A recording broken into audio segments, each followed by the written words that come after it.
सन्माननीय शिवसेना पक्षप्रमुख उद्धव ठाकरे, महाराष्ट्र नवनिर्माण सेनेचे अध्यक्ष राजसाहेब ठाकरे, व्यासपीठावरील सर्व शिवसेना, महाराष्ट्र नवनिर्माण सेना, राष्ट्रवादी काँग्रेसचे नेते आणि या सभेला जमलेले सर्व निष्ठावान ठाणेकर बंधू आणि भगिनी, निष्ठावान या शब्दावर किती टाळ्या पडल्या पहा. कारण ठाण्यातली लढाई जी आहे, ठाण्यातली लढाई जी आहे ती निष्ठावान विरुद्ध बेईमान अशी आहे. आणि आजही ठाण्यामध्ये जे बाळासाहेबांनी निष्ठेचं बीज पेरलं ते तसंच्या तसं मला दिसतंय. काल शिवतीर्थावर आतापर्यंतची महाराष्ट्राच्या इतिहासातली सगळ्यात विराट सभा झाली. त्या सभेत उद्धव साहेबांनी आणि राजसाहेबांनी जे तडाखे दिले त्या धक्क्यातून मिंधे फडणवीस अद्याप सावरलेले नाही. आणि आज जी ठाण्यातली सभा आहे, या ठाण्याला महत्व आहे. मुंबईच्या आधी जर शिवसेनेला किंवा बाळासाहेब ठाकरेंना जर कोणी सत्ता दिली असेल तर ती या ठाण्याने दिलेली आहे. त्या ठाण्याला परंपरा आहे. हे सांगतात, काही लोक विचारतात की पहा, फडणवीसांनी 100 सभा घेतल्यामुळे घेतात, मिंदे हेलिकॉप्टर घेऊन मुंबई ठाणे, ठाण्यातल्या ठाण्यात फिरतात आणि तुमची फक्त एकच सभा होती या ठाण्यामध्ये. मी त्यांना सांगू इच्छितो, ठाकरे बंधूंना 1760 सभा घेण्याची गरज नाही. एक सभा पुरेशी आहे. जसं तुम्ही म्हणता ना, एक मोदी सब पर भारी, क्या सब पर भारी, आमच्याकडे 2 आहेत आता. सो सोनार की और 2 लोहार की. ठाणेकर, तुमच्यावरती फार मोठी जबाबदारी येऊन पडलेली आहे. महाराष्ट्राला आपल्याला दाखवायचं आहे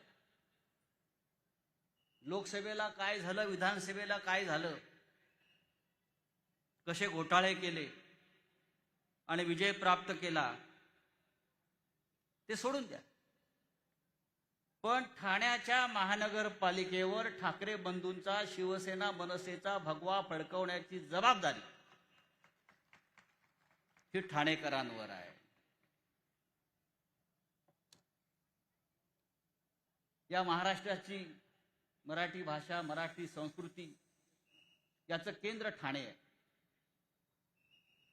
पण मला आश्चर्य वाटतं, राज्याचे मुख्यमंत्री देवेंद्र फडणवीस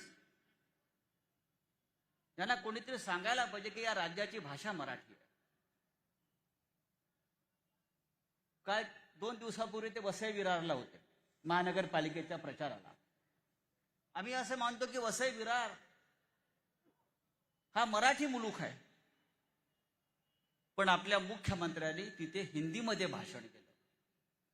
वसई विरारची भाषा हिंदी कधी झाली? कशा करता हिंदीमध्ये बोलताय? हिंदीला विरोध नाही, पण वसई विरार जो मराठी मुलूक आहे, चिमाजी आप्पापासून पेशव्यांच्या, तिकडे तुम्ही मराठी ऐवजी दुसऱ्या भाषेचा वापर करता. म्हणजे तुम्ही एक भाग या महाराष्ट्राचा, मुंबईच्या आसपासचा हा कोणाला तरी आंदण देत आहे. ही लढाई जशी मराठी माणसाची, मराठी भाषेची आहे, तशी महाराष्ट्राच्या अखंडतेची आहे. आजच्या सभेला मी मगाशी गमतीने म्हणालो उद्धव साहेबांना, राज साहेबांना, आजच्या सभेचं अध्यक्षस्थान हे गणेश नाईकांना द्यायला पाहिजे होतं.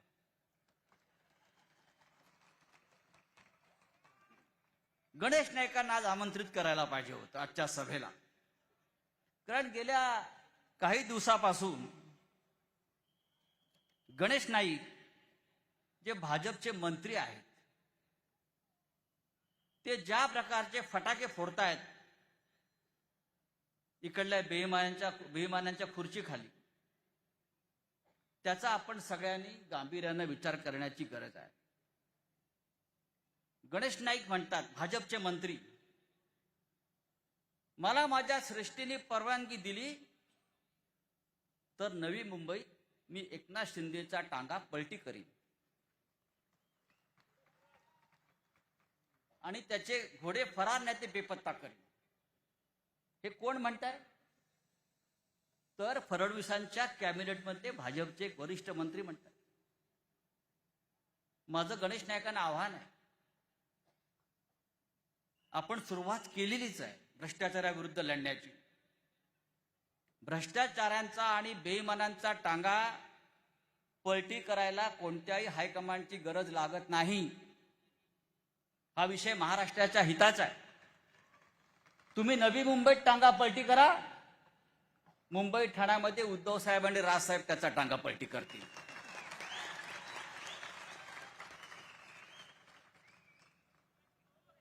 गणेश नाईक म्हणतात, भाजपचे मंत्री आहे, फडणवीसांचे खास, नवी मुंबईत हरामाचा पैसा वाटला जातोय. हरामाचा. आता हरामखोर हरामाचाच पैसा वाटणार.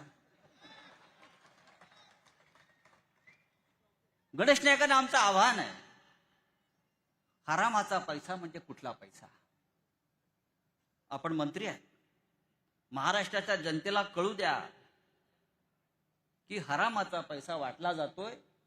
हा हरामाचा पैसा या हरामखोरांकडे येते कुठून हे सांगण्याची जबाबदारी सुद्धा आपली.